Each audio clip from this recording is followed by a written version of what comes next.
This week, me and Tyler talk about Radio Silence's cult horror hit, Ready or Not. Ooh. And we'll talk a little bit about their sequel that just came out this week, Ready or Not 2, Here I Come. A film I have not seen. But I have. Coming up.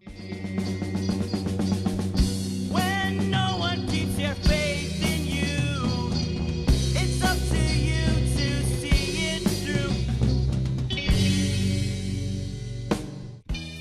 Hello, and welcome back to One More for Safety, where we filmmakers believe every film deserves a second take, including 2019's Ready or Not. Yes. I'm Imran. And I'm Tyler. How are you doing, Tyler? Pretty good, actually. Yeah? Pretty good. How are you? I'm doing okay. It's been a really good week in movies. Oh yeah, tell me. I don't know if you knew this. OpenAI's Sora program just got shut down. Yes, I did see that actually. Take That that, was right. fuckers. We're losing out on some pretty interesting memes, but about that, like other than that, I'm quite happy that they're gone. To be honest. And as a follow-up from last week's episode about Project Hail Mary, it is now the second highest opening of a non-franchise original movie in the history of the domestic US box office. We're back, baby. $10 million, just shy of Oppenheimer, which has the record at $80 million.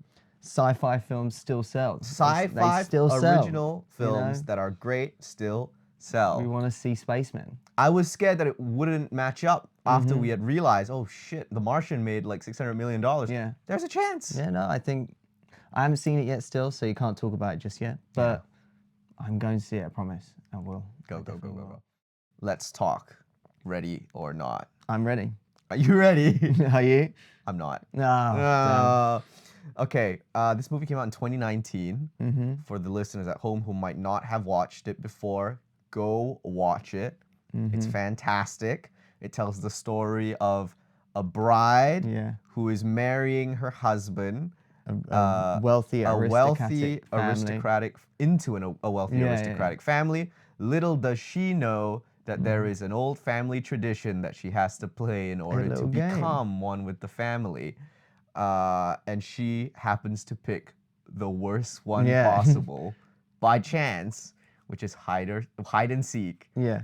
And the family hunts her There's down. a little twist. There's a little twist on that though. It's a really crazy. Because I've never played this kind is- of hide and seek before, to be honest. That card says hide and seek. It needs a really big asterisk on that because I don't know what hide and seek this guy. I like to grew think up maybe playing. in tiny letter and it says and kill, like just really small. It's hide and seek asterisk, and then you flip the back card, and there's like a Kill. whole like terms and conditions side of it. Yeah.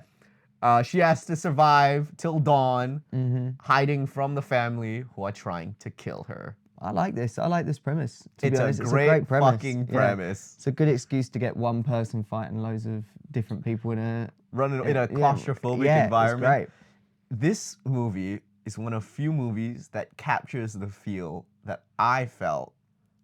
And there have been many of these movies that have tried. Yeah. I don't know how they've failed at it, but this movie does it well. This captures how I feel when I play Resident Evil 2. The claustrophobia of running around this like really ornate, wood paneled, beautiful building, dodging enemies. We've had like a bajillion Resident Evil movies and none of them have ever funny, come close to capturing this feeling like Ready or Not It's does. so funny because I literally have been thinking about like the Resident Evil franchise. I know we just had Requiem that came out, which I want to play, but I was also thinking about Village and also a similar vibe, like especially in that beginning of Village where it's like this huge castle and stuff. yeah. It has that exact same. So also on top of that, I'm going to be playing Village again soon. Mark my words. This movie fucking rocks. Yeah. This movie fucks so hard. This is like a perfect rewatch movie. Yeah. It's 90 minutes long. First thing I was going to say is that it's very It's taut. yeah. It's It's tight. nice. Yeah. You put it on and like, okay, we're gonna get into it a bit later, obviously. But Samara Weaving as the lead in this movie is fucking phenomenal. Yeah. You have never She steals the show for sure. I think. seen a Scream Queen or a Last Girl quite like this. Yeah. This Just is all the shit she goes through as well. She like, has to put up with some crazy shit. It is. It's It's very entertaining seeing her basically 100%. caught in the worst 100%. situation. It has to obviously do the setup. Yeah. Okay, so let's talk about the setup a little bit, which is Samara Weaving's character is marrying. I keep calling her Samara Weaving's character because I've watched this movie so many times, and I literally, whenever she's on screen, I just think Rosie? Samara Weaving. I don't know what her name is. This is what my phone's for. Yeah, go ahead. This You is can what check. my phone's for. But she's marrying Alex, Yeah. who is Grace. Grace. Okay, Grace is her name. Samara Weaving as Grace. Yes. But she's just Samara Weaving in my eye. Yeah. She's marrying Alex, who is, as we've said, a part of this aristocratic family. Made a bunch of board games, I think it Yes, was. they are. I think he jokingly says to refer to them as a dominion. Yes. They're board Yes, it gaming is. dominion. Do you think they were early propensitors of like Games Workshop? You think they were? Yeah, They were early on the Warhammer train. the blueprint, you know. All the money we pay to Warhammer 40K goes to the Ladomises. God damn. Yeah, but you just also know that like now also you've got the Domar family, which went into, you know, games back when it was like his great grandfather or So his grandfather? great grandfather made playing cards in the Civil War. That's it. Yeah. And so I think if this devil went to a more modern day family, it'd probably be cryptocurrency or something like that. God. They're getting into like the online gambling stuff. You don't think the Labale, the devil man, because we don't know he is the devil, but they keep referring to him as. They do call him Satan at Satan the end. at some point. They call him. No, it is Labelle, isn't it? Yeah, Our Labale is his friend actual Labelle. name. Yeah. So he could just be like a magic guy. Yeah. Who they've just I people hope think is it the is devil. that. I'd prefer if it was that rather Just a random than magic the man. devil. Yeah. Because I think It's too much. we don't need to see the top guy. Just do like one of his. Plus, what a great lessons. name, Yeah. Mr. Labale. Yeah, it does sound like. That's a great. I like it. That's a great name. I like that accent too. But yeah, so the family started by making playing cards. Yeah. Great granddaddy in the Civil War made playing cards, and then the next generation after that did sporting equipment and board games. Yeah. That's what they said. And then they invested into a few. And then they invested into 4 sports teams. That's it. Is what they say. If Max was here, I would 100. So, also, listener beware, Max is not Yeah, here. we He's should have on said. vacation today. We're quite Unacceptable. unhappy. You know. Unacceptable. There will be consequences. There will be consequences. I think the Ladomises definitely invested in the Dodgers at some point in their life. Okay. Yeah. The Los yeah. Angeles Dodgers, perhaps the New York Yankees. Yeah. And you know what? The Mets can get fucked. No. That's your punishment, Max. The Mets can get fucked. Well, if I knew anything about this, I would probably agree all with baseball you. I'm teams. just going to agree with you. They're all Yeah. I was thinking the Eagles, maybe the Philly Eagles he invested in, but only just made big, just like Right. just you now. know the Yeah. F1 Ferrari team definitely made a deal with the devil and Yeah. has not paid their dues because Yeah. they have not gotten anything since 2007. They fucked themselves Yeah. hard. So yeah, the Ladomises, Alex's family, have their hands and fingers in many pies. Devilish pies. Devilish pies. Yeah. And Grace wants to marry into it. Yeah. Alex doesn't say shit about I feel any like of he this. should have maybe mentioned it a little bit before. Like Yeah. maybe in like the 4th date, you know? Like don't have to go to the whole when we get married. Just be like, hey, by the way, my family's like, you know, into some weird shit, okay? Like maybe we don't do this and this like in the future. excuse that he gives her is, if I had told you, you would have run away. Yeah. You would have dumped me. And Then she ain't the one. if she can't put up with a little bit of devil worship in your Yeah. family that you do not participate in, Simply it wasn't gonna work. wasn't gonna work out. It wasn't gonna Head up, work. King. Find, you know, go back out there. Yeah, go find someone else. Find someone who will accept your death cult. Yeah. Of a Faults family. and all, warts and all. Yeah, warts and all. Warts and all. Yeah. And so she is completely in the dark as to what this is, Yeah. but she would love to get married to Alex because she loves Alex. Yeah, and we do see that. We do see that it is for love. Fucking idiot. Yeah. Should have seen those red flags, man. I should have seen those red flags. He tells her, they go through the whole wedding. Beautiful ceremony. Beautiful ceremony. Lovely. Lovely ceremony in their palatial New England manor, or wherever the hell they are. Yeah, I was wondering where they filmed. I was wondering because it looked lovely. Do you want to guess? Because I do know where they filmed. Oh, you do? Yeah. Take a guess. Throw a dart at the world wild map. guess. Yeah. This film was made released in 2019, so. It was released in 2019. Yep. Throw a dartboard. Okay. I will give you. It's definitely green. Green. Very, Okay. Very. Yeah, but I'm just trying to think whether it was actually shot in America, whether you're going to pull me a fast one and say it was actually shot in a European, What do you think? palace. What do you think? What do you think? It looked American, to be fair. It looked all American. Yeah? I feel like it would be shot in, We're in America. somewhere green. Somewhere green, yeah. Somewhere green in America. I don't know my states. Let's think. Let's go Washington. Washington State. Yes. I don't know whether, or maybe either Washington or upstate New York, somewhere where it's open green fields and stuff like that. Well, you're gonna have to go further upstate than upstate New York because they shot in Toronto, Canada. Damn. In America, you were on the Yeah, right track. yeah. But yeah, they shot in Canada. Oh. Another Interesting. Canadians taking American jobs, you God know damn what I'm it. saying? God damn it, man. But it was really pretty. It's beautiful. It's They a must have beautiful shot all in estate. that one place, inside and out, Yeah, I was thinking about that. It's a really gorgeous mansion with servants' quarters and back alleys that they Yeah. are running through and stuff. But I think it was, keeps it all one location. Nicely Cheap on the budget. Producer was probably Wow. a little bit happy. Cheap. yeah, big question. We'll see. We'll They wonder how rent a much that mansion was. out. Yeah. Yeah. Well, we can take a look at the budget a bit later. Yeah. But yeah, Alex only tells Grace after the wedding. No, Grace is literally- ready to get it down Yeah, yeah. on her wedding night, Yeah. as she should. You know, traditions. tradition, Yeah. tradition. Her traditions, not. Oh yeah, Not yeah, our yeah, family yeah. tradition. Not devil tradition. Yeah.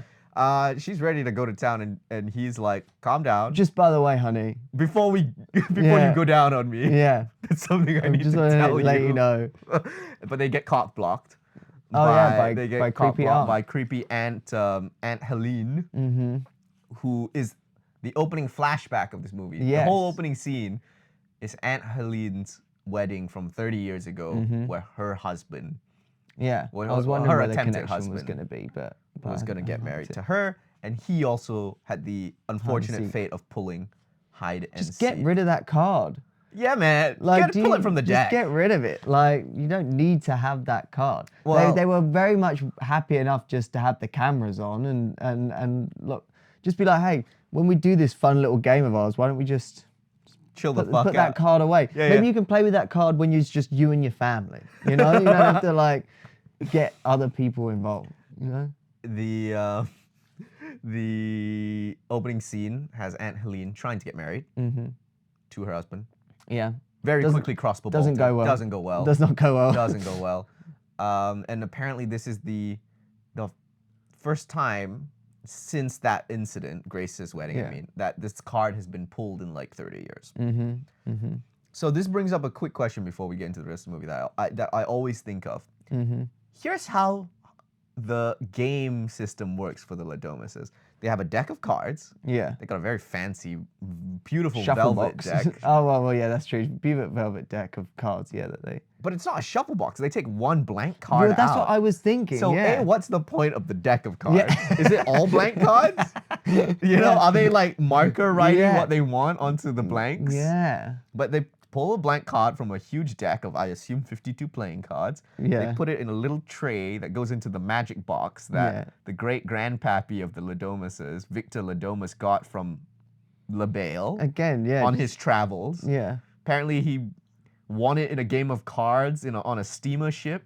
I mean, come on. If you do beat the devil in a game of cards, that's gotta- pretty. that's That's pretty- pretty good. you got some skills Yeah. to pay Yeah. the bills. Yeah, So this is exactly. an heirloom that's been passed down. It's a little box with a little tray that pops out. They put the blank card in, and then when the person pulls it out, the new family member initiate pulls it out, it will have whatever is Yeah. the game they need to play written on it. Yeah.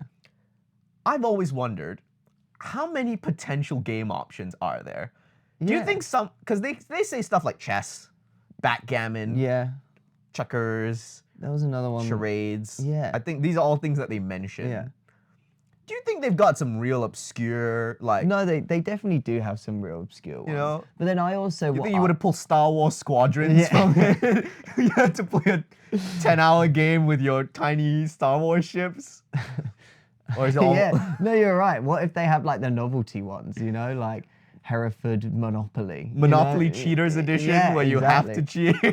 That's the best. What do you mean? You don't need, you can just cheat the regular one. But then Blockbuster. what I wonder is are they all extreme, or is it just like you pull the card and then everyone's just watching two people play chess? This is the other question Yeah. I always have, It's like, because hide and seek, as we've established, It's very extreme. you don't hide kill and anyone seek, in hide and you don't kill the hider in hide No, and seek. but then they mentioned chess, and I was like, "What is everyone just like the pieces on a big board, like fucking Harry Potter?" And they're all just standing around and like, "Oh, I'm just gonna walk 2 spaces." King falls here." over, bang. Yeah, exactly. Like, how extreme do we get with these other ones? Because the other guys were like that were in the family were just like, "Oh yeah, it's just nothing. Yeah. Like, it's just easy. Like it's Well, just a game." So there's there's one guy who married the Alex's sister. Yeah.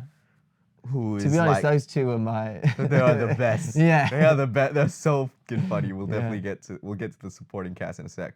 But he played chess to get into the family. How embarrassing would it be if they are all afraid of hide and seek? Yeah. They pull chess and they're like, oh thank God. Yeah. And you fuck up at chess. Yeah. Fucking hell, mate. At that point, like, do you even want them in the family? You know? Like, Yeah. but then also they did, even when they were like, "Oh, you don't have to win," like. Okay. So what are we doing? So, well, why are we playing this? Is it just for fun then? I guess I don't play. Hide and seek's the only one death that- games for fun. Like The only one where anyone else actually you gets have fucked to is hide win. and seek. Yeah. What are the do you think, okay, Alex didn't say anything, obviously, to Grace about this whole shebang, because he is like, there is no way she's gonna pull hide Yeah. and seek. What are the mathematical odds of her pulling hide and seek? Well, let's say it was. Well, it's, Because I would have assumed at first 52 deck of playing cards, that's what I right? thought. But I guess there are probably more games than there, because they didn't like, it's not like they shuffled the deck Yeah. of cards and then they Yeah. just like pulled a blank card and then so there could be hundreds of games It is that true. Mr. LaBelle considers. I like to think that they're games. extended boxes that he has. Like, you know, like you have the base game of a board game, and then you have Mr. LaBelle's extra Cards fun Against games. Humanity yeah, editions, exactly. expansion packs. Star Wars edition. Like, then it's all the Star Wars games. The UK specific cards for Exactly. Cards Against Yeah. Humanity. yeah. That's what I think he has. Mr. LaBelle's fun games for fun times. You know. Cards Against Humanity would suck if you pulled that. Yeah. If you don't get a laugh, you explode. Oh, well, yeah. That actually- You lose if you don't play Die a of good cringe. card. Just But Grace pulls hide and seek. yeah. And what ensues is a claustrophobic, running around, madcap-filled Mm-hmm. fun ride of Grace trying to outrun the family members, horror house. hunting her down. Yeah, it's a big haunted house, Yeah. trying to kill her. Yeah. The hide and seek song that plays on vinyl when they're all getting. Yeah. Love that they have a. This is the They have a specific song Do they- for this yeah, moment. just for hide and One seek. in 30 years they play one in this. 30 years. There's somewhere in the basement of the Ladomus mansion. There is a box that is just know. like, ooh, the hide and seek vinyl. You know, as we get to soon as pull it someone out. pulled the hide and seek card, you've got that one of those like servants just like sprinting down to I'll get it. I'll get it. I'll Yeah, get it. I'll get it. yeah. I know where it is. Yeah. Run, run, run. Time Yeah. to run and hide. Yeah. I want this shit on Vine. I want No, this. you Vine. don't. Yes, It's I horrible. do. It's Yes, horrible. I do. I thought this. You know, I got this mixed up because there's also a lot of similarities with this movie and Get Out. Yeah. Jordan Peele's Yeah, film yeah. as well about fucked up in-laws. another fucked up family. Another fucked up family of Yeah. in-laws. There's a real song in that one about the rabbit run. Yeah. Rabbit Yeah, run. yeah. I have heard that before, yeah. I always thought this was a real song. It's not. They made this for the movie. Mm-hmm. And I would love this on vinyl, just so that whenever I have friends over, I get to pull this Yeah, out. pull this up. Hey, pick a card. Pick a- Go ahead. Yeah. Hide and seek. Hey, Imran here. If you're enjoying this ramble on about movies, make sure you follow us on Spotify, Apple Podcasts, or that suspicious CD vendor on the street. Don't worry, he's cool. It's just Tyler. high. Do we want to do? I thought this could be fun. Ranking every maid kill. Yeah, I was gonna say There were three I maid liked kills. it was like a lifeline for them, like Yeah. because obviously the one thing that I kind of had it's not criticism, it was just a somewhat thing of like I wanted to see her like kill the family, yeah. like specifically because You want the vengeance. yeah, exactly. And so seeing the maids and the servants being killed, it felt like it was like they had working class lives, like like Mario, like Yeah. one-ups. It's like, You well, know? that's it for them. We lost our 3 lives. Now we have to go back to our regular lives. Yeah. Like, now we're down to 1 each, like kind of thing. Like, what do you mean Hubert's dead? Like, I don't know what their names were, to be honest. Can't remember. I only caught the names of 2 of them. Okay. We can check in a sec, but I'll give you the 3 kills. Yeah. So there's Clara, who gets shot in the in the head eyeball. immediately. She's the first one to go. Yeah. There's the woman who runs into the games room and gets shot with a crossbow Yeah. bolt. Yeah. I And then quite there's like that one. Dora, who we've been talking about, who was the maid hiding in the dumbwaiter. Yeah. And then what happens to what happens to the guy? Guy, he dies he's in the in crash. the car Yeah, crash. in the car Yeah. crash. But these are just the maid kills. I think best kill is probably the dumbwaiter one. Just for that. But I actually thought just from a storytelling perspective, the first kill, like it perfectly sets you up for everything that you need to know about what they're actually doing without Alex having to sit her down and be like, look, I need to tell you this, like my family are really weird, blah, blah, blah. Like, it's just bang, oh shit, you got the wrong person. Well, and also, why the fuck have you gone for that head? Like, we need her. Like, it kind of tells you, like, it kind of, it prefaces everything that you kind of need to know, like really quite short, like short and sweetly as well. There's a great beat where she has been shot in the head by the sister, and like they cut to the insert of like one eyeball completely got like there's a hole straight through. She's like convulsing on the floor, and the sister kneels down and says, "You're gonna be okay. You're gonna be okay. Just hang in there." Staring at an empty hole in this woman's head. I love I really like that sister. So I really like that sister character. I mean, because then she makes the next kill. Yeah. As memorable as is, which is the maid running into the study, she instantly accidentally shoots her with a crossbow bolt, and she says, "Why is this happening to me?" She's so petulant. I actually really loved the dynamic between the family. It kind of reminded me, strangely enough, of like. I hope you're not saying your own family. No. I hope to God. Jesus, no. Like, it's strange enough, I found like the dynamic just as entertaining as like in like Knives Out, for example. Like the dynamic between the family there, I thought was like equally, just like with the dad freaking out the whole time, and this mum like trying to be the kind of like voice of reason, and then you have all the petulant kids, except for Daniel. Is it Daniel? Daniel's the goat in this only movie. Good guy. He's the only good guy in it. He's Adam Brody's whole. He's great. Adam Brody as From Daniel. Gilmore Girls. Gilmore Girls. So I've been told. Fame. Yeah. I've not seen it either, but I'm trying to think. I think he is. No, he's in Gilmore Girls. Yeah. I was told he was in Gilmore Girls when I watched He's it. fucking fantastic. He's great. He's great. He's arguably I mean, there's 2 characters who haven't argued. We're in spoiler territory already at this point. But Daniel has the reverse Alex arc. Yeah, I liked that though. When you see it the first time, you think you know where it's going, which is, oh, Alex is gonna help Grace get the fuck out of here. And then you're like, oh no, he's the one that's selling her out, and Daniel has the crisis of faith and helps out Grace. Yeah. What a G! I liked it. Holy. He is a G. Gives her a 10-second head start. Yeah. Offers her a drink. Yeah. Offers her a Gentlemanly. drink. Yeah. Decides not to shoot her straight in the stomach and just knock her out. Yeah. And then helps her in the end. Yeah. By poisoning his own fucking family. Yeah. Solid move. Solid move. He is. I liked the one line which was like, "Are they gonna be okay?" And it was like, "Yeah, I googled it. They're just gonna shit bad for a week." Like, I really like that. Yeah. He's fantastic in it. Let's talk about the supporting cast a little, because this is actually a surprisingly deep supporting cast. Yeah. We have Henry Cerny, who plays the dad, Yeah. the patriarch of the family. Andy McDowell plays the She's the only matriarch. one I actually recognised out of the whole cast, to be honest. Well, so Henry Czerny, Yeah. famously, he's in Mission Impossible Yes, actually, that as is true. Kittredge, Mhm. but he also plays a CIA guy in Jack Ryan. Okay. Yeah, So it's yeah. almost like an extent. He's just Yeah. CIA guy, Yeah, you know, in movies to me. Annie McDowell, as we said, Yeah. she's the matriarch of the family. She's the mother of Daniel and Alex. Really nice performance, really subtle. Really, yeah. I like the change in voice that she'd do, like compared to like speaking to Grace and then Yep, the rest and of then her the rest of Yeah, family. Yeah. Daniel, as we've said, played by Adam Brody. Yeah. You might have His to pull the wife. supporting cast out, but the wife, Yeah. Crystal, is that her name? Her character's name? I'm trying to remember. Let's see. Let me She's, find it. We'll find it. She's great though. Charity. Charity. Charity. Crystal Charity.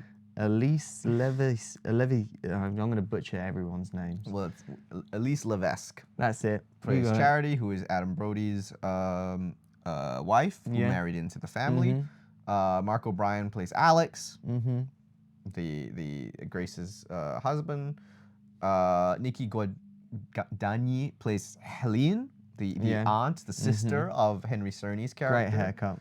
Great haircut. Loved Great, it. the spiky. Yeah, loved it.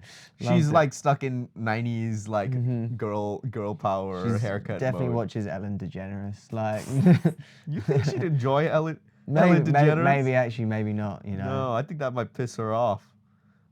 she's got that haircut though. Yeah, she does have. She's got that.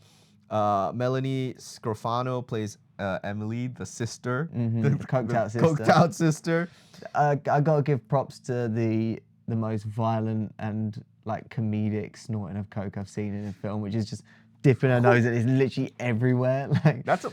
that's if anything, that's was it Tony Montana? yeah. That's If anything, that's really irresponsible. That's a waste of coke. Yeah, You know, it is, that's it coke is. That's coke that could be snorted that you are just wasting into the air. yeah. It's making my nose twitch just thinking about it. You know? My friends are gonna be asking me questions. And then Christian Brun plays Fitch, who is the sister's husband, Also who also funny. married I into love the crossbow a gag. family. The crossbow. Of him gag. googling. how to use a crossbow. And what was the other one? Are satanic rituals real or just bullshit? Oh, that's a good point. Yeah. That's another thing that we didn't talk about with the game scenario, which is how extreme are the other games? Because he said he played chess and then he just Yeah. Do you think they even believe that, like, because it seems like Adam Brody did tell Charity, hey, We've got this. he was like upfront about it yeah. from the get, and from she the jump. seemed down for it. And she was actually more down. She was more down to get in the See, family. that was a healthy way of dealing with that situation. Yeah, you know? Daniel just in an got unhealthy- unlucky yeah. that who she was marrying was the psychopath. Yeah. Yeah. And also I quite like, because you don't know really anything about her past, but the one thing that she does say is just like clearly she came from nothing. Well, her Like, name's Charity. So Yes, it makes me think that maybe she's she's a lady of the night Yes, kind of person. exactly, yeah. Yeah. Mhm. And so she just wanted to get out there and she don't care how she's going to do it. Yeah. It's Which I totally liked. fine. I liked that. I think all of them, for what little you know about the family. All of the Yeah. supporting casts are utilized fantastically. Exactly, Because yeah. ultimately, when you have a movie of this scale, i.e., it's like this locked box of Yeah. like everyone's running around this one location, Big maze, you know. big maze.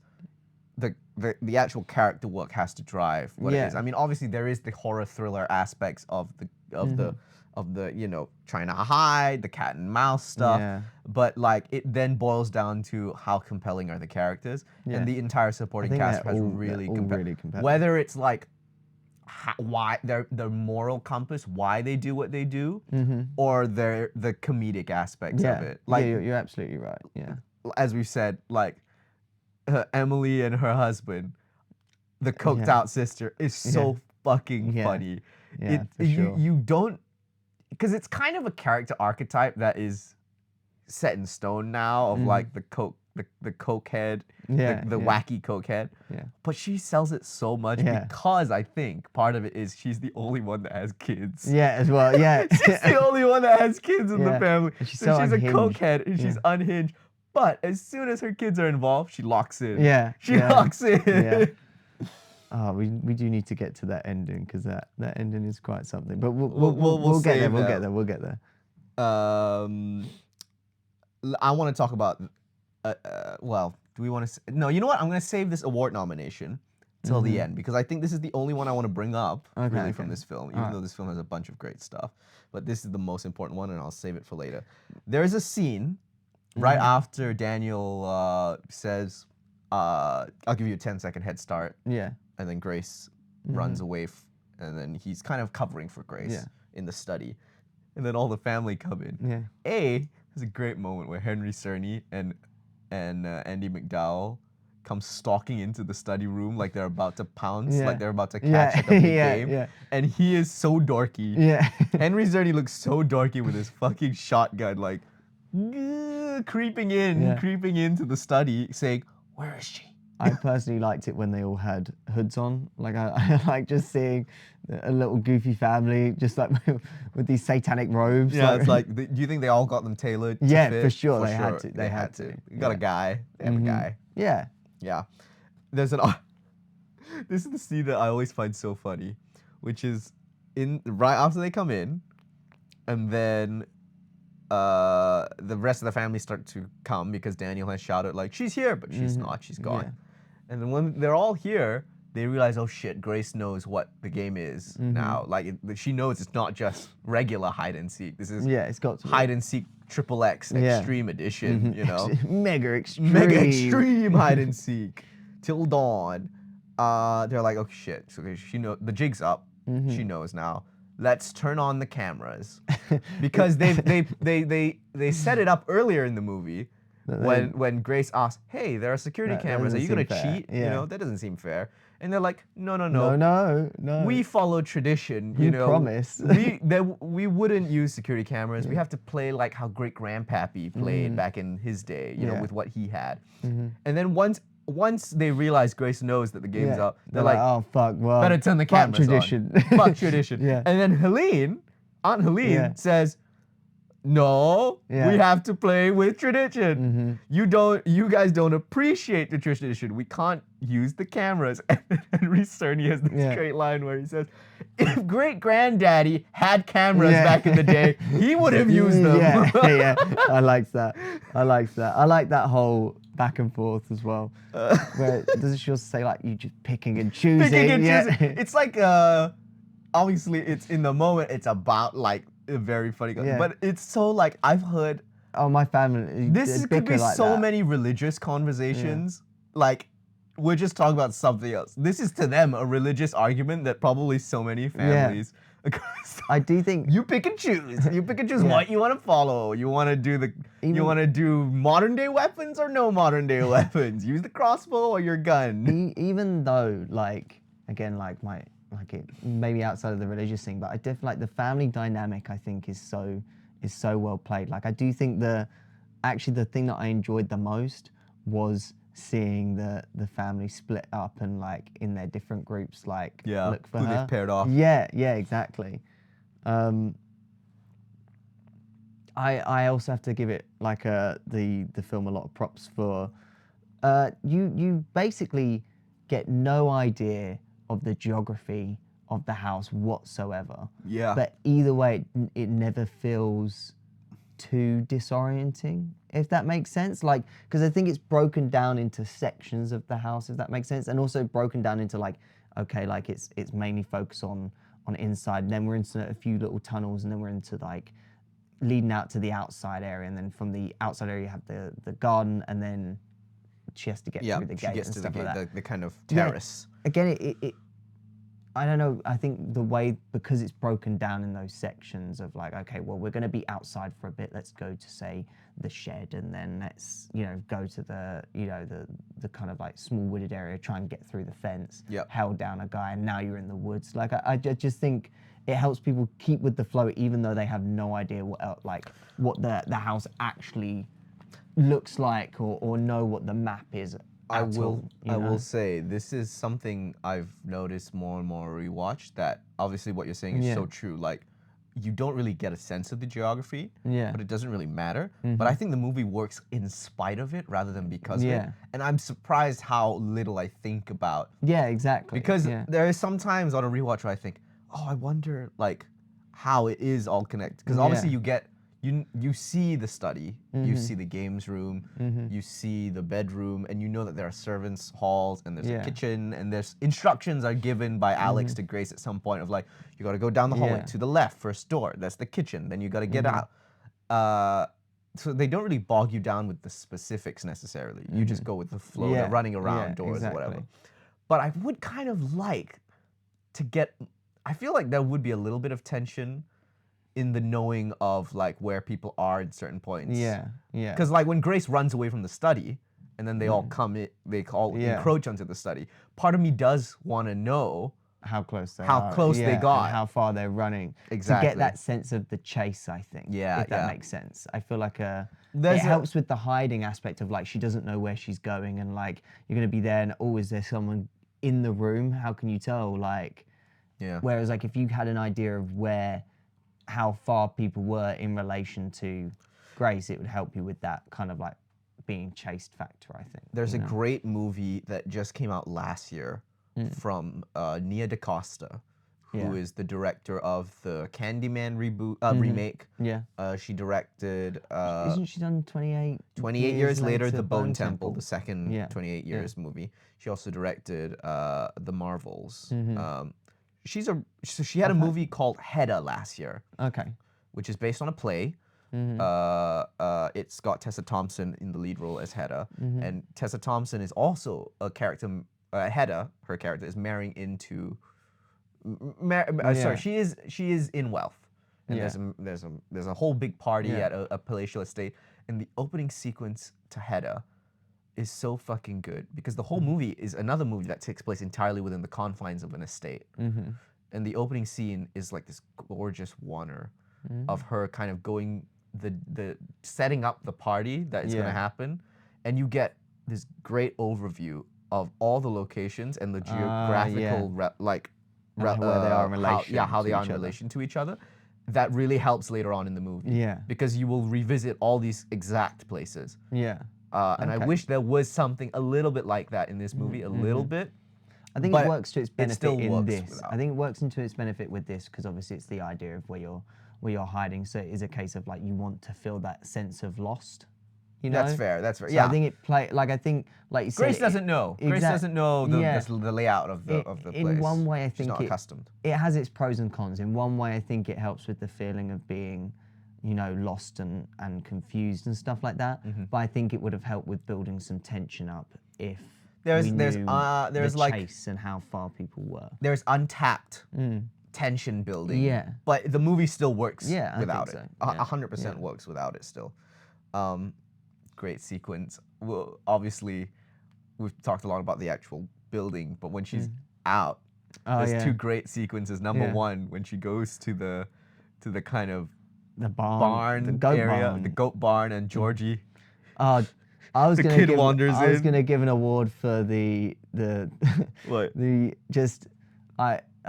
well, I don't know if I'd call it an award, sorry, but like I also want to give credit to the directors for not literally pulling their punches on harming kids. Yeah, that's right. Just like Whack the shit out of that little boy. Yeah. You love to see it. reasonable reaction. Reasonable reaction. That's a devil Shot boy. in the hand. Yeah, pow. I'm not holding back. No. And then on top of that, which we'll get to at the end, they managed to one up the punch with something else. And then there's obviously the car sequence. Later on when she's trying to talk to the It's lady. weird. In the You've got both two really like gruesome sequences in those moments. Yeah. And then somewhat not undercut, but somewhat contrast with I don't think these it's two undercut at all. really. I think part of it is like contrast it's with balancing like that's what I mean. the madcapness of those scenes Yeah. with the. Because It's just, the Sam. It's It Sam is, Raimi. It's exactly. in the Sam It's Raimi exactly lineage. what I'm looking for. It's in the Sam Raimi Yeah. lineage of what's funny can sometimes be just as horrific. Yeah, Depending sure. on how you Like- look at it. What was the worst part for you? Was it the gate scratching the back, or was it the nail in the hand? I think it's got to be the nail. Yeah. Just because for me as well, I remember this so. This is like burned deep into my soul. We didn't get a chance to talk about it in previous episodes, but we covered the first Final Destination. Oh yeah. Okay, there is a scene in the last Final Destination that I remember seeing for the first time. We back in Malaysia. Yeah. There was a shop called Speedy, which was basically our FOP, our HMV. They sold movies and stuff, and so they'd have screens playing some movies that had just come out recently, whatever. So there was a clip they were showing of Final Destination, but it's not any scene you were thinking of. Okay. It's the freaking screw scene in the last Final Destination movie. Have you seen it? No, I haven't. Great. Okay, so I can explain it to you and the listeners. Yeah.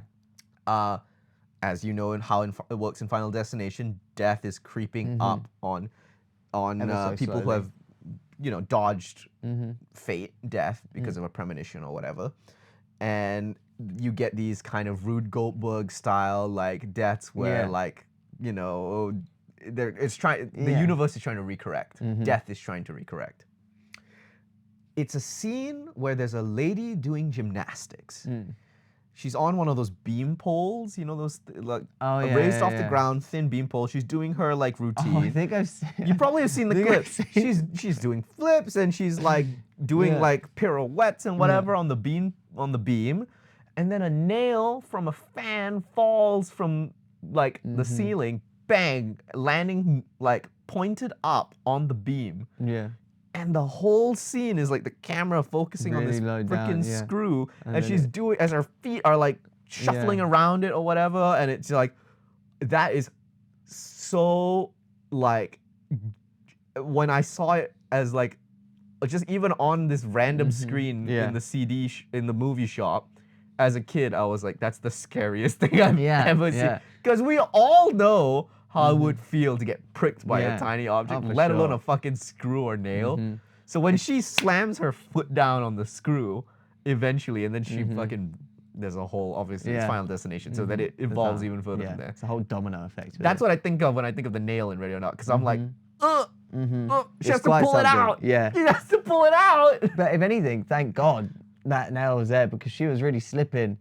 But when I saw that nail sticking, I was like, oh no. Oh, fuck. Well, I'll say thank God she got shot in the hand, because I don't know if you could have... she could have hooked in that. Yeah. She's slipped right in. I hope she got a fucking tetanus shot after all this, man. Yeah. I hope she got treated for that. For sure.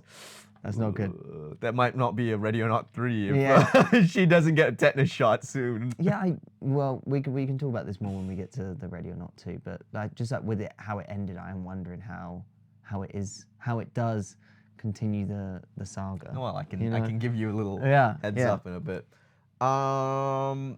Do we want to talk about the kills first, i.e., the actual death set? So some of the set pieces. Yeah. Because one I want to bring up is this is, and it's sort of I do not have. This is not scientific, okay, folks. 100% not scientific. We're not scientists. We're not scientists, as the previous episode with the Martian established.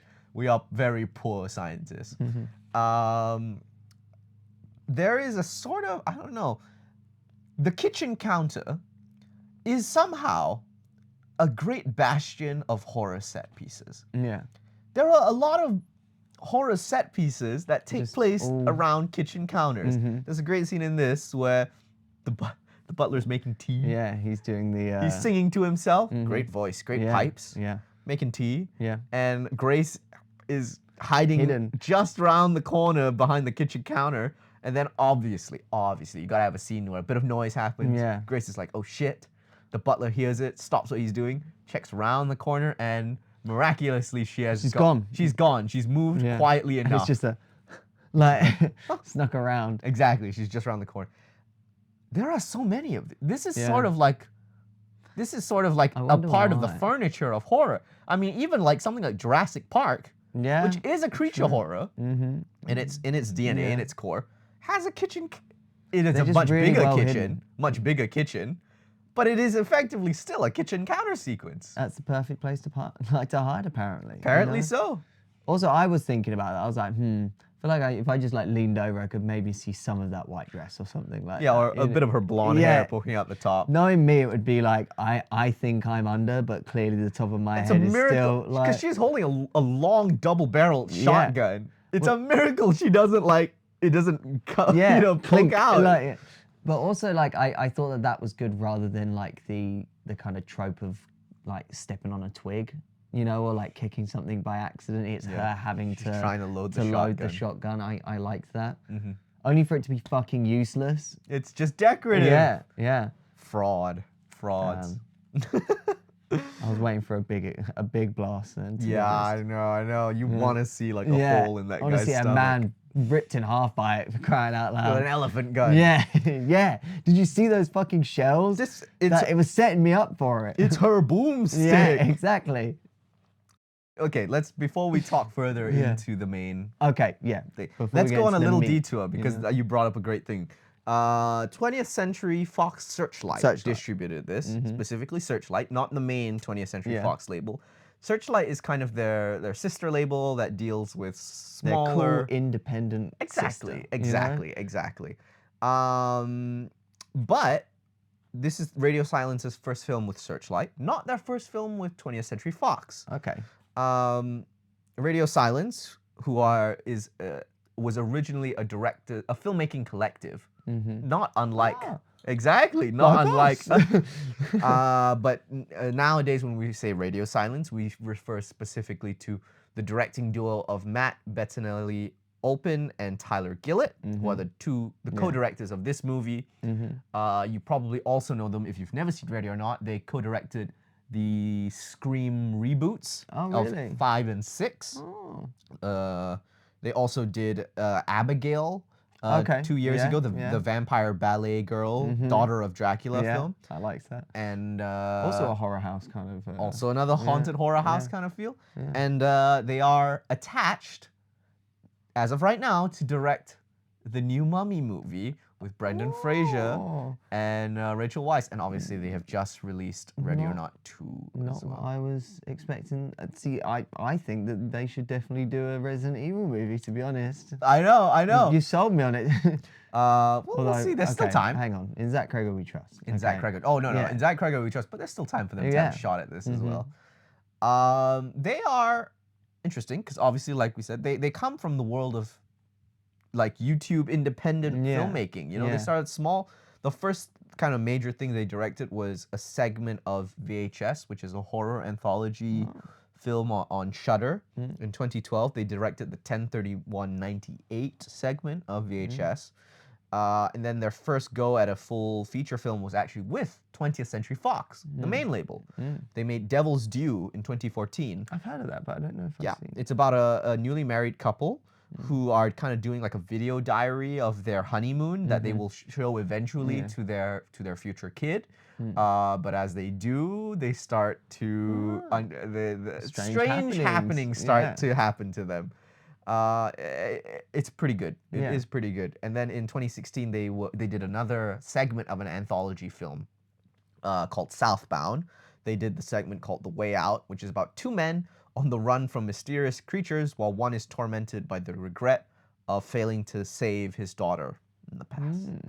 So interesting. They, up until this point, are pretty small still. Most of the time, they're kind of directors for hire. And this is the first kind of film where they kind of participate. They did not write it as well. You can quickly double check. I almost wrote it down earlier, but I forgot to. They did not write it themselves.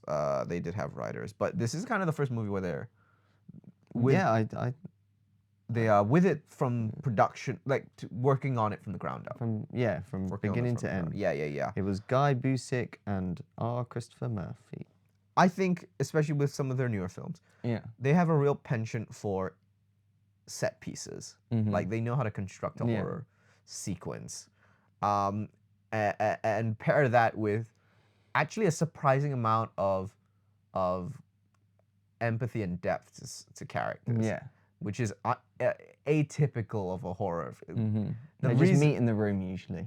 That's kind of the thing where it's like the staples of one of the staples of cinema is horror cinema. The reason being, it's quite cheap to make a thrills movie. Something where it's like something that can scare you. Very, at its core, cheap and easy to make. They can be quite grounded. They can be quite grounded. Fear is quite a primitive emotion, and so there's a lot of different ways that you can do it, and people can work on a very good budget with horror because things can just very. It can cost very little. and it can run the gamut from like very kind of plainly shot to visually interesting. Yeah. But at its core, if it scares you, the horror movie's done its job. Exactly. Which means sometimes stuff like character work and stuff falls to the wayside, obviously, because The priority is the scare. Yeah.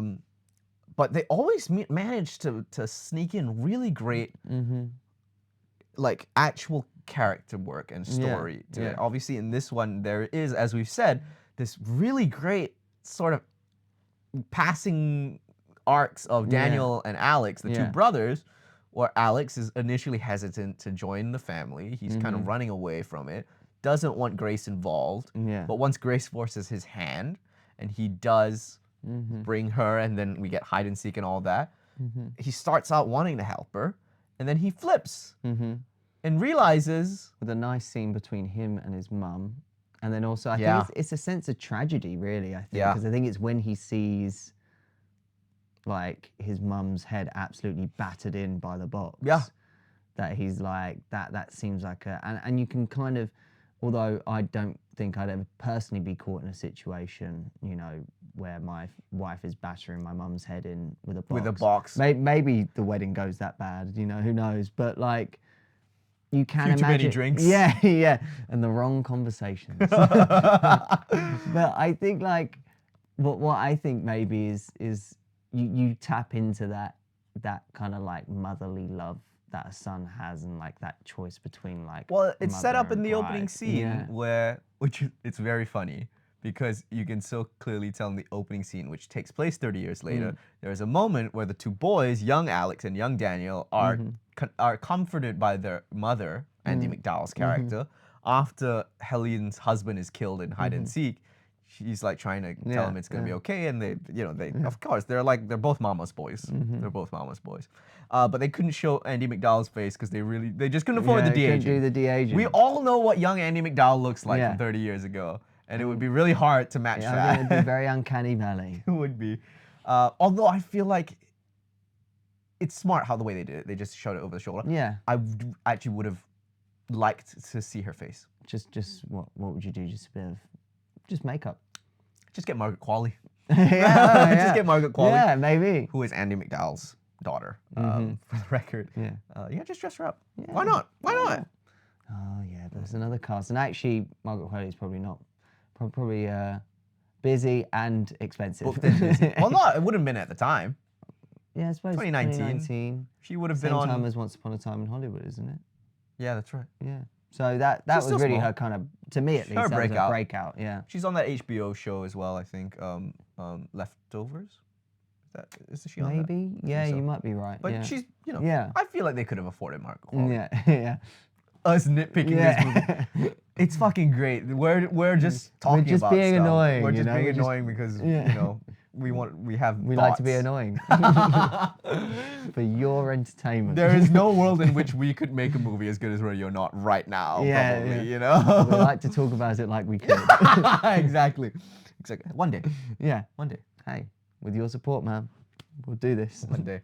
I kind of wish we did see a younger Margaret Qualley. I think it would help with the context a little younger bit more. Margaret Qualley, I've said. A younger Andy McDowell. Yeah. Just in that scene, because it would have tied that bit of Alex seeing her mother mother bashed in by his wife, Grace. I liked the makeup on her face when it was smashed in, to be honest. I thought that was really... Because I wasn't expecting it, because you're stuck on Grace just battering, and you're like, this isn't going well. You kind of expect it to just be like, okay, the off-screen, like, and then we're not going to see her face. Nope. See her boom. Crushed in. Yeah. Totally dead. Totally not dead. getting back up after that at all. Yeah. But it's tragic. It is tragic. Because like you can see the kind of that turning point. And actually when that happened, I was like, this kind of cements the swapperoo. Yeah. You know? So Daniel, who is Adam Brody's character, gets this great reverse arc where he's kind of like but doesn't like being in. Yeah, at the start he's kind of like he's reluctantly going along, but clearly doesn't like the family or the direction. But he has no drive to change that. No skin in the game. He has no skin in the game yet. He's just going through the motions, but clearly doesn't want to. And Grace is the breaking point where he's like, which he has that great line. He has that great line earlier in the film where Charity, his wife, says, you know, she'll never fit in with the family. She's not like us. Yeah. And then he says, yeah, of course she's not like us. She has a soul. Yeah, yeah. I like great that. line. I like a self-aware billionaire. Yeah, another thing he says, which is, rich people are weird. Yeah. They live different lives, True. man. Yeah. As we said, Daniel's the fucking goat in this movie. Is. Adam He Brody. is. It's fantastic. And yeah, he goes out like a G. He does go out like a G, getting shot by his own wife. Yeah. You know? Saving grace. Yeah. Fantastic. This ending. Again, So, it's great. As Look. we've said, Grace has to survive till dawn in order to quote unquote win hide and seek. Yeah. But no one's ever won hide and seek. Like they just assume hide and seek is hide and seek because you don't win at hide and seek in real life. Yeah. Because hide and You seek only eventually ends get when you found. get when you get sucked. Seeked. I wouldn't call it Seeked. sucked. You get sucked. When you get found. I've sucked you. I didn't suck you. Yeah. When you get found, that's what. Yeah. But you need to be found. Yeah. So even the family are like, can't win at hide and seek. I think it's a fundamentally flawed deal, which is probably what LaBelle was going for when he made that deal. He was to be like, honest. this is his Joker card in the deck. He was like, hide and seek, that'll really throw him. The rest are actually just regular games, but he's like, but this one. Ain't I the This stinker? one's We'll throw this in one in there. They won't know. It's Yeah. not like he gives instructions either. It just says hide and seek. Yeah. It doesn't give you, even Uno Travel Edition gives you more has instructions than hide and seek here. You're right. You're absolutely right. So Grace makes it till dawn. She survives. Just about. Literally just. And then nothing happens. And they're like, this is what I liked though, because there's a lot of will they, won't they's in the sense of like, you're wondering whether Daniel's gonna help and whether Alex is gonna turn. But also the underlying will they, won't they, or questions, sorry, I'll just say, is this even gonna fucking like work? Like, is this actually a thing? Is this just a mad family superstition? Yeah. Or is it like they are in trouble? And then there's just that moment where light is there and everyone's like, oh, I feel fine. Like actually, and you're like, oh, they are just a mad family. And then it hits. But Like, actually, this is what I want to talk about. How do you read the ending? Because here's what I think. Because here's what happens first, folks. If you haven't seen the movie, what happens is she does make it till dawn. The whole family surrounds her. Samara Weaving has a fantastic scream, like you've never heard a woman, or you've never heard anything scream like this before. She needs to be crowned like a genuine scream queen. She needs someone put her in a big horror movie. Like, she does well so far in like what she works in like independent smaller films. That's fine. I so want her in a big tentpole blockbuster horror. Put her in a Zach Cregger film. Yeah. Anyways, she has a fantastic scream where she's fending off the family. Dawn happens, the clock bell rings, then nothing happens. She survived. None of the family know what to do because they've never happened before. And then they try to kill her anyways, and that's when they start blowing up. My question is, if they didn't try and kill her, would they have blown up? Because she survived hide and seek, so she's just in the family. That's how it should go. Yeah. I think the whole reason they blow up is because they try and kill her against the after, game. which goes against LaBelle's game rules, which is why they blow up. And then also there's that bit where even Alex is left last, and it's only when she takes the ring off and says that she wants a divorce that he blows up. So I wonder Obviously, that's the order in which they blow up. There's a certain. It could just be thematic. That's dramatic license. Yeah, right? It's a movie still. Yeah. They're playing up. But I still think if they didn't try and kill her, that's it. We're done. Fine. Yeah. But it's the fact that they were so fucking petty. And they're like, fuck it. They were so petty and they're so rich and up their ass that they couldn't accept that she is now part of the family. She is worthy of being part of the family. Yeah, I see what you mean. They try and take her out, And they pay the price for it Yeah. because they go against LaBelle. Because you're right. Because surely, again, this game is fundamentally flawed, as we've said. You know, there's no real winners of hide and seek. Yeah. But if there was, like, and she did win, it would be like, oh well, welcome to the family, man. Like, Exactly. yeah, we'll see you next year. I think actually one of our See you at cousins is getting Thanksgiving. married. Yeah. Oh God, no, Yeah. no, no. Yeah. Ah, But this shit. time you're on our side. Like, oh, yeah. okay. But yeah, it's like, I think to me that's the reading it was I like take you away. crossed you broke the rules. You broke the crossed rules. Yeah. If might you be had right just there. gone with it, would have been fine. And it's Yeah. actually, and it's perfect that it's Helene that does it. Mm-hmm. Because to her, it's sort of like, it is the thing of like, you know how old people kind of want younger generations to suffer Yeah. as they had, or else Yeah. they want them to suffer just the same, if not more, to earn Yeah, what and they to feel learn they've earned, the to same learn thing that they how have.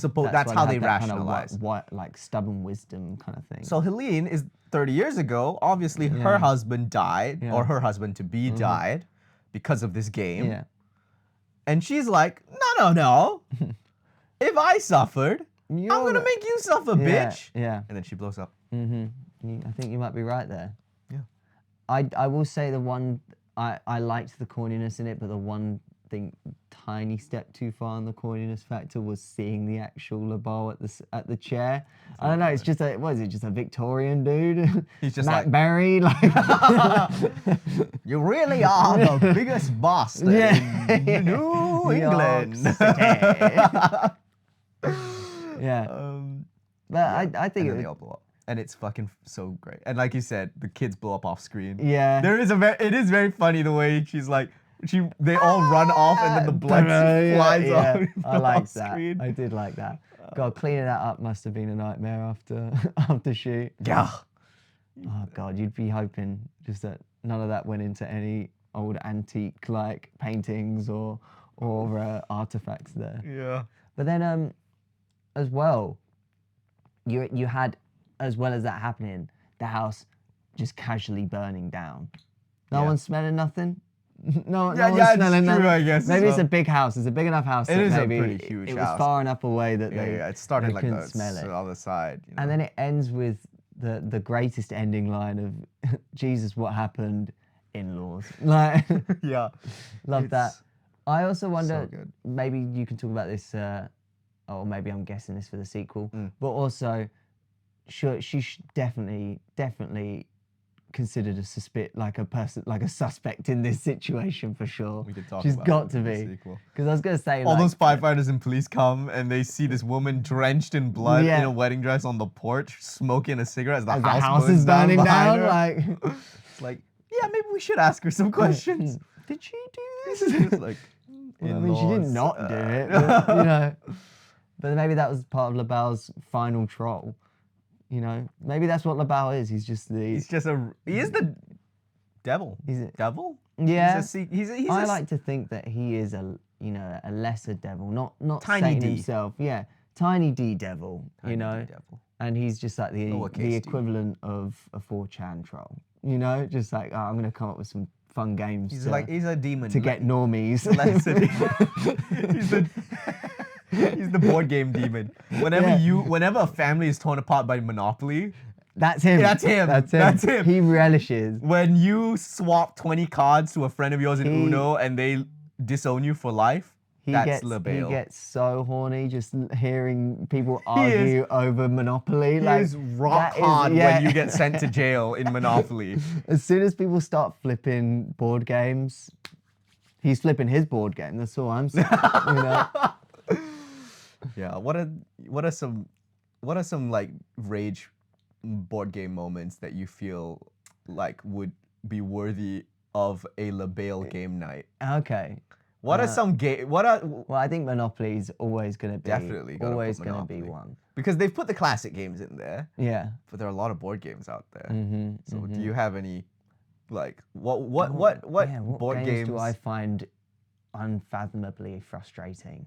do you think what's the one that we played with the trees and stuff? Oh yeah, Do you think photosynthesis. photosynthesis? Yeah, you think yeah. LaBelle has his hands in photosynthesis? Yeah, I'm sure. Do you think they could play photosynthesis? But it's with actual trees. Yeah, so if you lose photosynthesis, the Amazon burns down or some shit I was like that. thinking Risk, but it actually affects global powers. Holy fuck. Like you're playing this board game, but in reality it is shifting I wanna go to Iran. Yeah.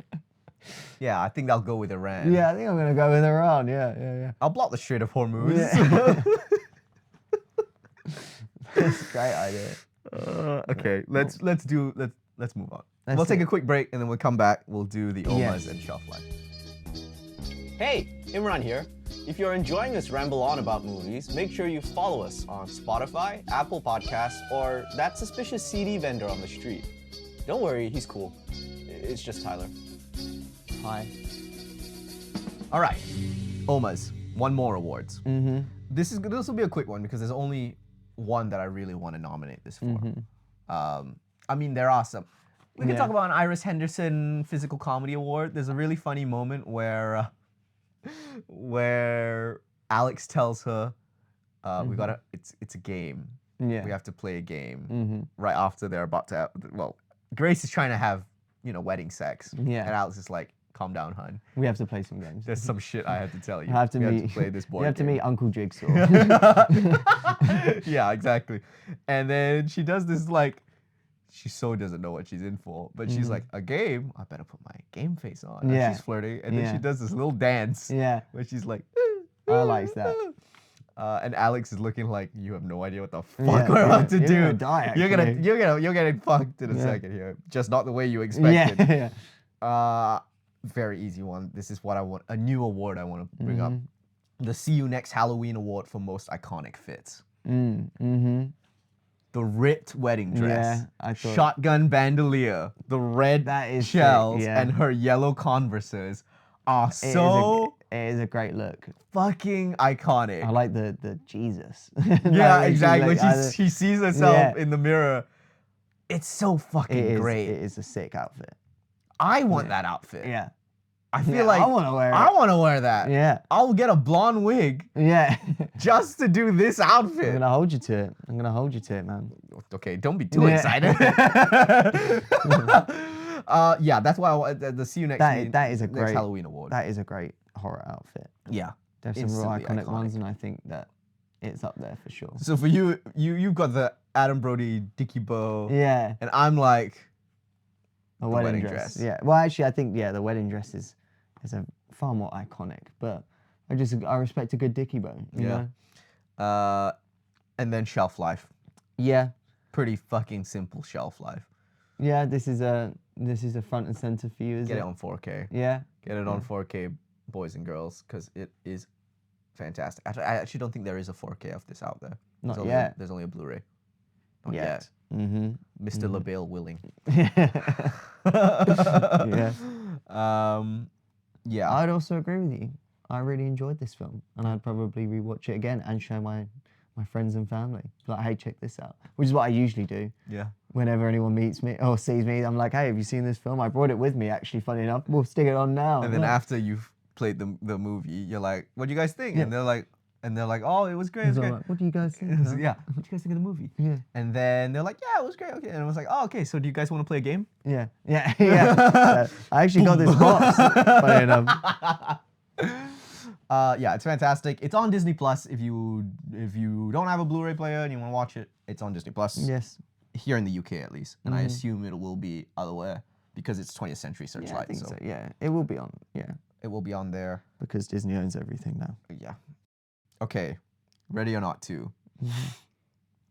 It is good. It's not as good as the first Ready or Not, Okay. which I guess I should have seen coming. It is just kind of a thing with horror It's a trap movies. of sequel, horror sequels. Horror you know. sequels, it is a sort of diminishing returns thing. I was surprised by, because we talked about this with the first movie. The first movie does a great job of, like, with no sense of geography, selling you Yeah. the claustrophobia of the house. Yeah. Ready or Not 2 expands, obviously, as many sequel does. It's now a hotel and the estate of the hotel, Ah, okay. and they're running around that, and it's obviously bigger just geographically. Funnily enough, makes it feel smaller. Really? Because I don't think the cast of the hunters this time round is as compelling as the family, Okay. Yeah. as the Ladomises. So they go the John Wick route of where it's like, oh, the Ladomises, they were but That was one just family one, yeah. in a wider of Yeah. 7 families who are Okay. all working for Mr. LaBelle. Yeah.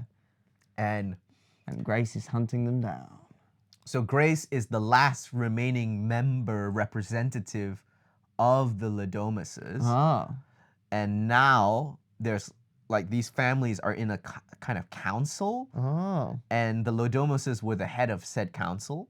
And now that they're all dead, and Grace is the last remaining Ladomis technically, the other family members have an opportunity to ascend to be The head of the head of the head of the head of head of the head of the head by killing Grace. Okay. Cool. So they kidnap Grace. They lock her in this big hotel estate, which is where the kind of the organization meets up, Yeah. and they hunt her down. An added complication is that after the events of the last movie, Grace was arrested, Yeah. as you rightfully thought and expected, and as you rightfully suggested. People are like, you were found outside, covered in the blood of your in-laws, Yeah. which we found dead inside. We didn't find much, but We found their blood. Yeah, yeah. All that blood is not yours. Yeah, I'll tell you yeah, that. So they've arrested her on suspicion of arson. What Yeah. I will respect is that they don't go too long. They don't get too lost in the weeds of the wrong man thing of like the police thinking Yeah. it's her that did it. yeah. It's very quickly like the police get wiped out by another family trying to get to okay, her yeah, and stuff. So that's very fun. I'm glad to, Sorted, But because she was sent to the hospital and put in jail, her emergency contact is her long estranged sister who doesn't show up in this movie, shows up in this second film. Okay. Kathryn Newton, who plays Faith, Grace's Long-lost sister. Grace and Faith. Okay. All right. Yeah, all right. All right. Yeah, yeah, Nice. Nice. Yeah, I don't. The supporting cast, Kathryn Newton's great. I must say, the sister aspect works really well. Yeah. It's mostly the other families I find a little Just don't have the the They juice. just don't have it. Yeah. in the same way that I mean I still loved it was still fun. Yeah. It's just not as like character work wise compelling as the first. Maybe movie on that mine. comes with it being bigger. Yeah, but that's the problem where it was like it feels bigger, but the amount of people hunting them hasn't changed. So because it's this big wide estate now that they're running around of the hotel and stuff, it actually feels less scary almost because there's more space to run away from, and you know there's only so many of them running Yeah, around maybe, in that yeah. weird way. It almost makes it feel smaller. Yeah. That's how I felt at least. I just think in general, like for the genre, what horror does well is single unique ideas and like really pushing the boat out with being experimental in its filmmaking. Yeah. But then where its strengths are in that, I think the difficulties are with the returns. Trying to then capture that same lightning in a bottle. They still have Radio Silence still know how to put together a comedic, scary set piece. And there is, I must say, one of the funniest. I think I want to nominate this right now for an award, but it's a Maxi Award for Needle Drop, and it is there's a very fucking funny maybe the standout sequence in the whole movie. Okay. Is there's a middle portion where are you okay with a quick I'm spoiler? fine with Because it, you're gonna yeah, watch yeah, it. yeah. Okay. There was a wedding that was supposed to take place in the hotel, but they sent everyone away because they were going to use it to hunt her down. So they sent all the guests out. There was a wedding that was supposed to take place. So while the hunting is all happening, they're trying to chase Grace and Faith down. There's the leftovers of a wedding, right? And there's a fight sequence that happens there at the wedding reception area with Bonnie Tyler's what's the name of the song? Once upon a time I was falling. A total eclipse of the heart. That's playing over the speakers, and Grace maces the hunter attacking her, who also manages to snatch the can and mace her. Yeah. So they're both blinded by mace as Total Eclipse of the Heart is playing, and they're trying to punch each other, but they're like halfway across the room from each other. They can't see where each other are. It's so fucking funny. Yeah. It's a combination Iris Henderson Physical Comedy Award and a Maxi Award. And Okay. it's a really funny, it is the standout sequence in the Look movie. forward to It's really funny. So they still know how to String put good. together a set piece. But I will say the Grace and Faith dynamic is the best character parts of the movie. Yeah, Like yeah. they explore some It doesn't feel like a bit out of nowhere that she has a No, sister, because it yeah. actually does pick up on threads that after I rewatched it for Yeah. this episode, I rewatched Ready or Not after watching Yeah. the second one. There are some threads that get left behind in this movie that they don't really explore that get picked up in the second movie. Stuff about like the foster. the foster parents. Yeah. Why, obviously, which leads to the reasoning of the separation between Yeah. the sisters, and also why Grace was so adamant to marry Alex. Okay. Yeah. As in, like to super out there, yeah. fast the fast track the okay. wedding. It's Okay, really interesting. actually the best part of the movie is that How it adds a little bit.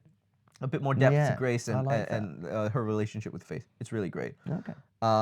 There's also a really, you'll know it when you see it, a really iconic black dress outfit that. Looks good. Yeah. Ay. Oh my god. It's not as good as Ready or Not, but Ready or Not, Still- I've seen it so many times, so it has a built-in Yeah. But it's know, still just as fun, pulled. you think? But it's just as fun. Yeah. It's just as fun, just as funny, and it's out now this week in theaters. So I would highly recommend you go take a look, because I will say I can start to see why they were chosen for The Mummy more so Okay, in this movie. yeah, It's this yeah. the second movie is much funnier than Ready or Not Alright, one. yeah. There's more comedy beats and more of the kind of Yeah. large scale. Well, that's the set parts that I piece. think I enjoyed the most, to be honest, was the kind of comedic aspect between the family, Yeah. who are just, again, I liked the idea as well, like they do play into that idea of, in the first one I'm talking about, Yeah. where this is a new thing for the family to have to do kind of as well, in that they're also not good at this whole hiding and seeking and killing thing. It's not like that they're trained to use these weapons. Like even the mum has like well, in fairness, like I haven't done this in years, Yeah. like for firing the bow, you know, and stuff like that. I thought that plays quite well. I wonder what that'll be like with the sequel, where you have like a bigger family that clearly. They are still doing the traditions thing Okay. of you have to use Yeah. the weapon of when your family joined the Yeah. organization. Oh shit. Yeah. Even older. So there's some hopefully. machetes. There's Yeah. some people have machetes. Some people have sniper rifles, and it's medieval sword. some That's people what we have need. mace, like physical maces. That's awesome. Yeah, and they do. You see it in the trailer, so this isn't really a spoiler. But she wakes up from the hospital. She's attacked at the hospital. Yeah. And the police escort that's got with her dies, and so she puts on the only outfit available to her, which is the clothes from the first movie that they still have Yes. wrapped up in a bag to return to her. And just like in this movie, the reverence with which they treat the outfit that she's given, where she looks in the mirror, she goes, Jesus. She has a whole suit up montage where she puts the yellow Converses back on, and the dress is now completely soaked pink red from all the blood. Nice. It's really great. It's really It's gonna funny. be up that. I think that, you know, give it, you know, a couple more years. Maybe I could see this like even longer than that. Like say in like 20 years time, okay, it will become like one of those iconic horror costumes, similar to like in the same way that people look at Ash's costume from Evil Dead, or Carrie's soaked blood, Yeah. or like Jason Voorhees. Like I could totally see I mean, this that movie, like the bloody first wedding movie, dress. the first movie is already arguably a cult classic. Yeah, yeah. Like it's the sort of thing where it's like if you know, you know, Mm-hmm. horror Yeah, kind of yeah. thing. Yeah. Oh, it's fun to be back. It's fun to be back. I don't see another sequel after this. Just the way they tied it up at the end, I Yeah. don't really see in the Where it could go. not in the same way how this movie has this kind of open-ended thing. Yeah. I don't see how they can make another sequel. So if it's just a two-hander like this, I'd be very happy. Yeah, fair It's enough. very fun. Yeah, cool. Would recommend to go see it. Nice. Yeah, that's this week on One More for Safety. Yeah. Hopefully next week Max will be back. You better be. We actually don't know what we're gonna do yet next week. There's no kind of new movie that is immediately we have to watch. So it's gonna be a classics One More for Safety pick. Maybe Just we a might. random one. Maybe we might do a kind of specialty episode that We'll I've been Oh, mulling around. you've got one in the back pocket. I've got some ideas that me and Max have been throwing around. Well, actually, there's one suggestion which I said, but we'll see, which was We'll see. Super Mario, because Super Mario Brothers animated Oh, we'll save movie's that. coming out. We'll save that for when Galaxy is coming Yeah, out when this is year. it? I don't know when it's coming In out. the summer. So Well, stay tuned for that, just not next week. yeah. Yeah. But the week after is the release of the drama Oh, with I really Robert want to see this Pattinson and Zendaya from the director of Dream Scenario. Yeah. I can't quite remember his name right now. I apologize, but I think we'll cover that. Yeah. And we'll find a movie to double pair it with that week. But that'll be next week. So we'll see you next week when we also figure out what we're gonna shoot. We'll find out what we're doing next week too. Yeah. But till then, I've been Imran. And I've been Tyler. And Max is not in the corner this week, but he will continue to help produce this episode. Yeah. Thank you for listening to One More for Safety. We'll see you next week. Thank you. Bye-bye. Goodbye. Bye.